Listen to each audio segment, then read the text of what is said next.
The outlaw stood next to the railroad tracks, rubbing his gloved hands together to keep warm. Just outside Malta, Montana, it was 3 a.m. and minus 16 degrees Fahrenheit. The fire he just built felt good. The flames grew until both ice-cold rails were too hot to touch. He smiled when he heard the train whistle blow and checked his pistol. He held his hands out to the heat and rubbed them together one last time. Before the train engineer could react to the fire burning on the tracks, he felt a pistol at the back of his head. He turned slightly to see a masked man standing between him and the coal tender. There was a second outlaw near the first, with his pistol out and his mask hanging halfway off his face. The engineer looked ahead, reached down, and pulled hard on the brake handle. The 3 men lurched forward. The train screeched to a halt, the cowcatcher just touching the burning wood. The outlaw on the ground pointed his pistol up at the engineer and told him not to move. He nodded to his partners. They both jumped down to the ground and headed toward the express car. On the way, they ran into the conductor, who immediately surrendered. The 3 men stopped at the mail car. The bandits found no valuables, so they continued on.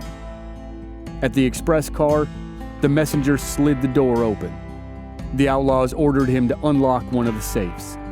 The bandits found 2 checks and less than $20. They ordered the messenger to open the other safe. He claimed not to know the combination. One of the masked men hollered to open the safe or he'd die. The frightened man replied that he supposed he'd just have to die. Both bandits were taken aback by his courage. They were not prepared to kill someone for $20. They broke off the robbery and rode into the freezing dawn. News reports claimed that a $500 bounty was placed on the head of each robber for stealing less than $70. The Sundance Kid's first train robbery was a miserable failure, but it made him a bona fide outlaw.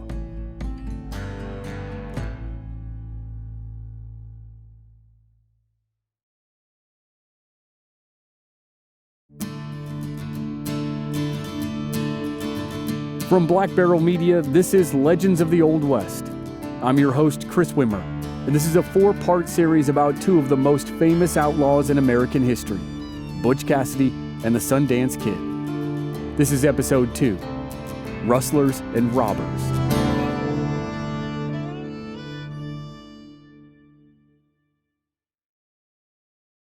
Bob Parker, soon to be alias Butch Cassidy, carried bags full of paper money and gold coins as he and his fellow outlaws Matt Warner and Tom McCarty rode out of Telluride, Colorado.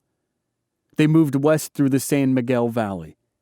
That morning, June 24th, 1889, they had robbed the San Miguel Valley Bank, but they didn't know how hard it was to rob a bank and get away with it. They were about to find out.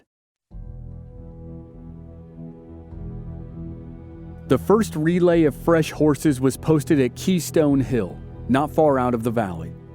The 3 robbers ate lunch, changed horses, and then rode south toward the Dolores River. One of Tom McCarty's friends had been paid well to set up 4 or 5 stops throughout southwest Utah. Bob Parker would always remember Tom's ingenious getaway strategy, and he used it throughout his career. Back in Telluride, Sheriff Beatty of San Miguel County formed a posse and was joined by others from neighboring towns. Soon, angry, well-armed riders were hot on the trail of the outlaws. The thieves struggled mightily to climb through thick, broken trees up the side of a steep mountain. Near the top, they happened onto a stray Indian pony. It was probably Bob's idea to use the pony as part of their getaway. As twilight fell, the posse attempted to follow the boys up the mountain. Then a sudden specter came crashing through the trees. It sounded like a whole gaggle of outlaws was bearing down on the posse, possibly with guns drawn and ready to shoot. The posse was said to scatter in every direction, with some of the men heading back home to Telluride. What they later found was a single frightened pony with branches tied to its tail, breaking through the brush and trees. Bob, Matt, and Tom climbed onto their horses and disappeared over the mountain toward the safe haven of Robbers' Roost. Nearly a week later, with all the bandits still on the run, one of Sheriff Beatty's men spotted a man named Bill Madden leading a pack horse out of town. Bill's brother seemed to have played some small part in the escape, so some lawmen followed Bill as he left town. Madden rode south, following the outlaw's trail. The lawmen stopped him and searched him, and they found a note from his brother telling him where to meet. The lawmen now had a good line on the three outlaws, and another posse raced toward the rendezvous point. But when the posse arrived, the outlaws were gone. The lawmen tracked the bandits for several more days through the Dolores Mountains. Just before losing the trail, they found a note pinned to a tree. It said, "Don't follow, else you'll get shot." For the second time, the worn-out citizens of Telluride rode back home. After 2 weeks on the run, the robbers crossed into Utah. Bob and the gang headed north into the land of arches, a twisted, desolate place. Without directions or water, it was an easy place to die.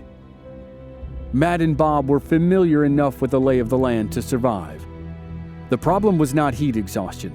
It was actually the stolen money. All the heavy gold coins and cash were held in thick money bags and wrapped around their waists.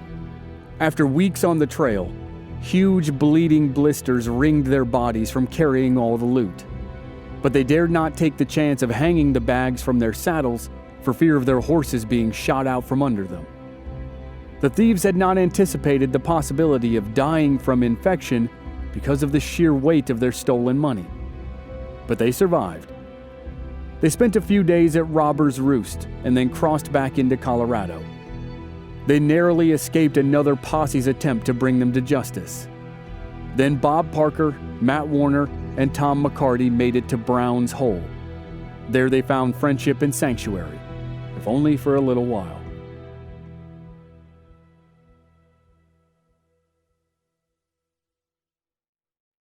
By the late 1890s, the Hole in the Wall, Robbers' Roost, and Brown's Hole were names famously known to everyone in the West and in the East. They were dark and dangerous places full of bank robbers and train robbers, cattle rustlers and murderers. They were the hideouts of, among others, a gang called the Wild Bunch. Brown's Hole, later called Brown's Park to soften its reputation, was Bob Parker's favorite haunt. It was located in a valley in the upper northeast corner of Utah that crossed over to the westernmost corner of Colorado. The Green River ran the entire length of the valley. The hole was left abandoned after the beaver pelt industry played out. The Comanche, Blackfoot, and Ute tribes had left years before. By 1870, a few brave folks began to settle there. In some places, the valley floor spread wide with 6 or more miles of fine grazing land. It was the perfect place for a small-time rancher to raise cattle and horses. Brown's Hole also provided a safe sanctuary for outlaws who wanted to disappear. Bob, Tom, and Matt, worn out from being on the run for nearly 3 weeks, ended up at Charlie Krause's horse ranch. Charlie was a friend of Matt Warner's, but the trio couldn't stay long. There was yet another posse on their heels. They left Charlie's ranch and headed to Robbers' Roost. At that point, the 3 outlaws finally split up.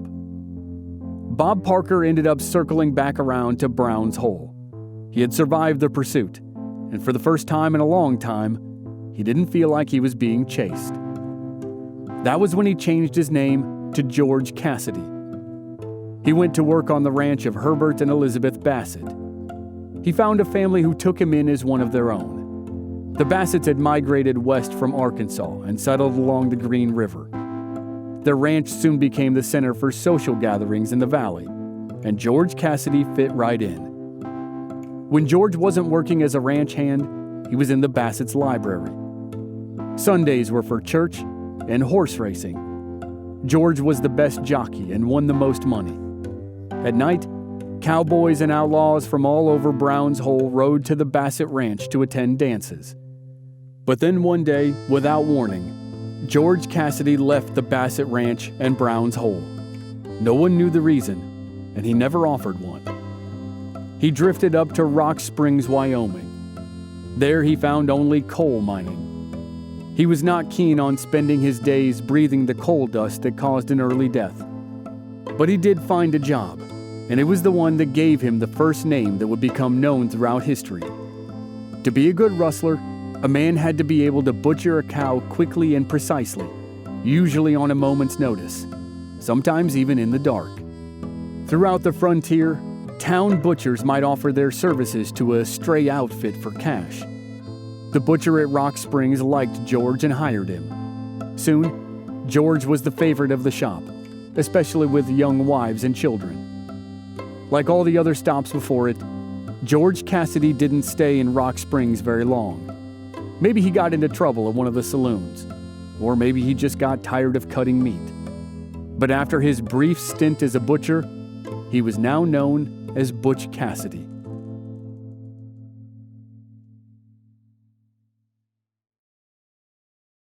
Butch went back to doing what he did best, cowboying.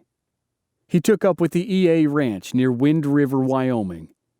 There he met a young cowboy named Al Hayner. With Butch's share of the stolen money from the bank robbery, the two teamed up and bought property along Horse Creek in the Wind River Basin. They were going to raise the fastest horses in Wyoming. The land was nothing but sand and rock, with a few patches of sagebrush and prairie grass sandwiched between towering mountains. Rainfall was minimal, but when it did rain, the sky dumped bucketfuls and flooded the land. Neighbors were few and far between, and that suited Butch and Al just fine. But like everything in Butch's life, the first attempt at ranching was short. For reasons unknown, Butch Cassidy and Al Hayner abandoned their land. But the changing times brought them back before too long. The great blizzard that had ripped through the region 3 years earlier had killed tens of thousands of cattle. Many of the huge ranches in Montana were owned by men who lived in England and Scotland. After the Big Die-Up, as the destruction was called, the owners decided they needed a new form of ranching. And along came barbed wire. By 1890, barbed wire fences stretched across hundreds of miles of prairie, and the grand sweep of the open range was closed forever. Now, the ranch boss and his cowboys could monitor the animals with relative ease. They could feed them the hay, soy, and various grains that were now being grown by the farmers who had settled the plains. But the fences also contributed to the growing tension in the Powder River Basin. By the summer of 1890, wealthy cattle barons were losing lots of money. Beef prices plummeted due to the fickle tastes of East Coast consumers. Homesteaders closed portions of the land with their barbed wire fences, and cattle rustling still happened on a huge scale. Some cattle barons in Montana began to use fences, but the ones in Wyoming, specifically Johnson County, refused. Most of the cattle that were lost in the Great Blizzard were free-range animals that grazed on federal lands. Many Wyoming ranchers wanted to continue that system, but as a consequence, unbranded mavericks and strays roamed free for anyone to claim, and that prompted Butch and Al to start another ranch. They headed to Johnson County, pooled their money, and bought a piece of property along Blue Creek, about 10 miles from Hole in the Wall. As they started stealing, rebranding, and selling cattle, they weren't the only ones pilfering the range. Many other out-of-work cowboys joined in. This Rustlers collective had great success, and the cattle barons decided to take action against the thieves. By that time, the Wyoming Stock Growers Association had become the most powerful organization in all of Wyoming. It consisted of 40 or so of the richest men from the East Coast and beyond. Nothing was decided in the territory without the express consent of the men of the association, and their headquarters was the Cheyenne Club. The building sat in the middle of downtown Cheyenne, and its lavishness was unparalleled. It was 3 stories high, with a skylit tower and a wraparound porch. The interior was oak and featured 2 marble staircases. There were reading rooms and smoking rooms downstairs, and 6 bedrooms upstairs. Dignitaries from across the country traveled to the capital of Wyoming to engage in business and high society activities, legal or otherwise. The parties were legendary affairs, and the attendees dressed in formal attire and served the most expensive food and drink. The entire town knew when these events took place. Afterward, the ranchers and their wives left in horse-drawn buggies that rolled past saloons filled with dusty cowboys and homesteaders. The economic gulf between the two classes was staggering. The cattle barons had created their grand lifestyle by selling beef, and they were not about to give up because a few grangers, as they called homesteaders, had claimed their land and rustlers had stolen their cattle. The cattle barons sent for the guns, and a war erupted in Johnson County.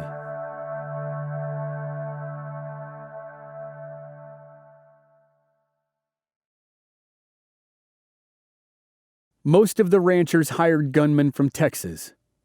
Led by a man named Frank Canton, these cold-blooded killers were paid to drive the homesteaders out. Claiming they were all rustling cattle, the ranchers ordered the gunmen to scare the innocent folk off the land. If the homesteaders didn't leave, the gunmen were supposed to kill them. Some of the farmers left, some stayed, and some were murdered on their doorsteps. By March 1892, the ranchers had a kill list of 70 people.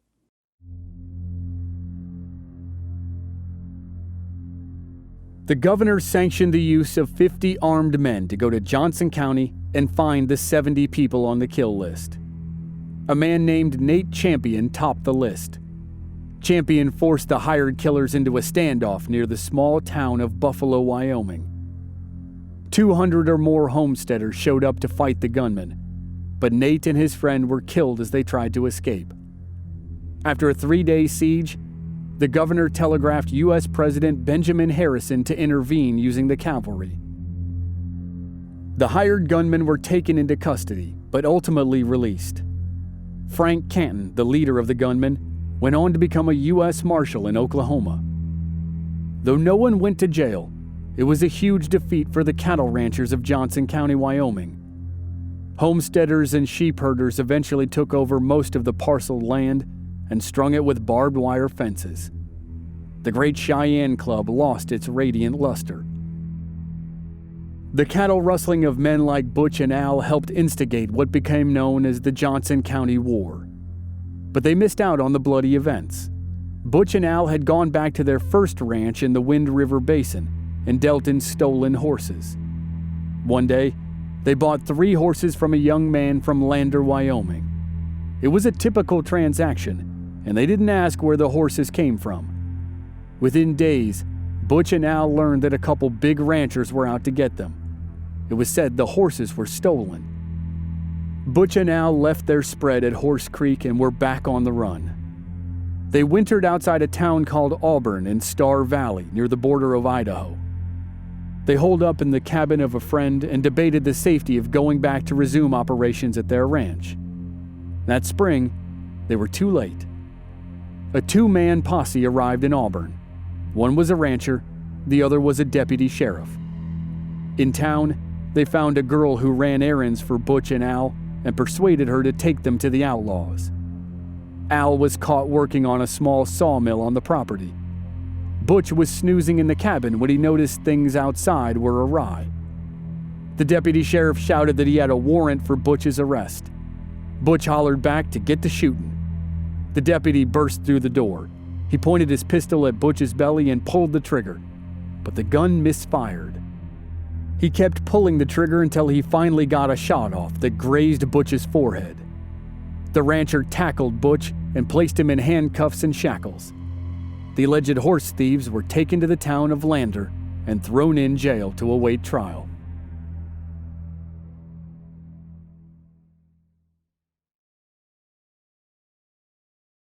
After being formally charged for stealing 2 horses, for some reason instead of all 3, Butch Cassidy and Al Hainer were set free on bail.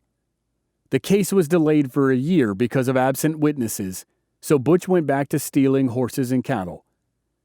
During this time, it was said that he traveled all the way to San Antonio, Texas to visit a friend. There, He spent a few nights at Fanny Porter's house of ill repute. He met a young girl and was confounded by her youth and innocence. He made arrangements to take her away. As Butch traveled back to Lander, Wyoming, he dropped the girl at the home of a Mormon family in Utah so she could be raised in a righteous way. Some say she was Etta Place, the future girlfriend and common-law wife of the Sundance Kid. While Butch was building short-lived ranches and diving deeper into the rustling trade, Sundance was a drifting cowboy.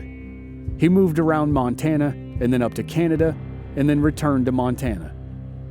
As the landscape of the West changed with range wars and barbed wire fences, the Sundance Kid slid closer to a life of crime. When he returned to Montana from Canada, he met up with a cowboy he'd known from his time in Colorado, Bill Madden. 3 years earlier, Bill and his brother had been connected to Butch Cassidy's escape from several posses after his first bank robbery. Now, Bill Madden was going to help Sundance rob his first train. On a freezing cold night in November 1892, Sundance, Bill Madden, and Harry Bass robbed the Great Northern Railroad in Malta, Montana. Afterward, the law caught up with Bill and Harry and they went to prison, but Sundance narrowly escaped. Sundance was free, but he now carried a $500 price on his head. The bounty remained active for the rest of his life. For a time, he went back to the life of a drifting cowboy. He changed his name to Harry Alonzo, and his primary trade was working with horses. He drifted south to the Little Snake River in Wyoming. He tried to settle into the routines of the ranches, working hard and making friends. But Sundance couldn't stay out of trouble. While he worked at the Beeler Ranch, he got into a scuffle with his boss. The sheriff arrived to take Sundance to jail, but Sundance made a preemptive strike. He hit the sheriff in the face with his handcuffs. The details of what happened next are very murky, but Sundance didn't try to escape after he hit the sheriff. Somehow, he and the sheriff worked it out. No charges were filed against the Sundance Kid. But the sheriff was curious about this drifting cowboy. He sent requests to find out who the young man really was. One such request went to the Pinkerton National Detective Agency, the eye that never sleeps.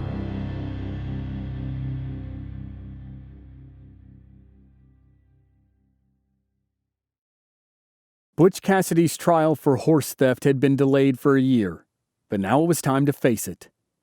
By that time, the case had changed. Initially, Butch and Al Hainer had been accused of stealing 3 horses. Then it was reduced to 2. Now it was down to just a single horse, valued at $5. Butch hired a lawyer whom he thought was the best in the state. Together they came up with a scheme they thought was foolproof. They forged a bill of sale for the stolen horse that used the signature of a well-known horse trader from Nebraska. But when the trial started and Butch's lawyer was about to present the phony evidence, they learned of a mystery man sitting in the 4th row. Then they learned he was the horse trader from Nebraska. The prosecution brought him in for the trial. Butch's defense lawyer glanced at the prosecutor, and the prosecutor just smiled. The foolproof scheme to use a forged bill of sale was not quite foolproof. The case went to the jury. Since it was a Saturday, the verdict could not be read until Monday. The delay caused the town to go wild. It was said that Butch's old friend Matt Warner and his gang waited outside town to spring Butch from jail. Later that night, the prosecutor was accosted in a stable, but he was able to fight off his attackers. On Monday morning, the verdict was read. Butch's partner Al Hainer was found not guilty, but Butch Cassidy was found guilty. The judge sentenced Butch to 2 years in the state penitentiary. The defense lawyer was paid with the mortgage of the Horse Creek Ranch, and Al Hainer was never heard from again. The night before Butch went to prison, he asked to be set free for a short while. Somewhat amazingly, the deputy sheriff trusted Butch to return.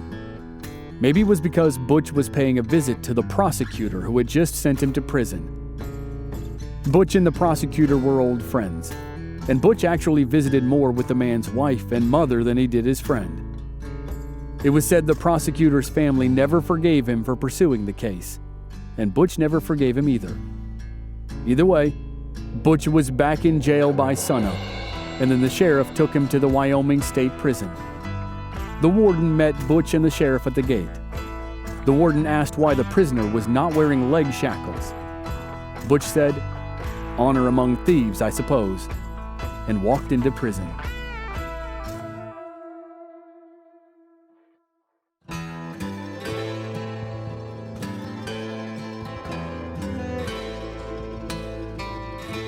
Next time on Legends of the Old West, Butch and Sundance join forces in a gang called the Wild Bunch. The gang robs banks and trains and becomes famous nationwide.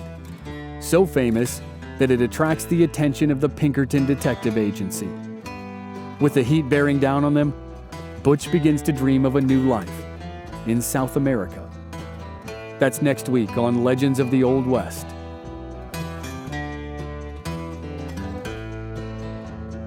If you're a member of our Black Barrel Plus program, you already have access to the full season. If you're not a member, you can sign up now through the link in the show notes or on our website, blackbarrelmedia.com. Members receive access to each new season in its entirety 1 week before the season begins for the general public. And members receive exclusive bonus episodes. Sign up today for just $5 per month.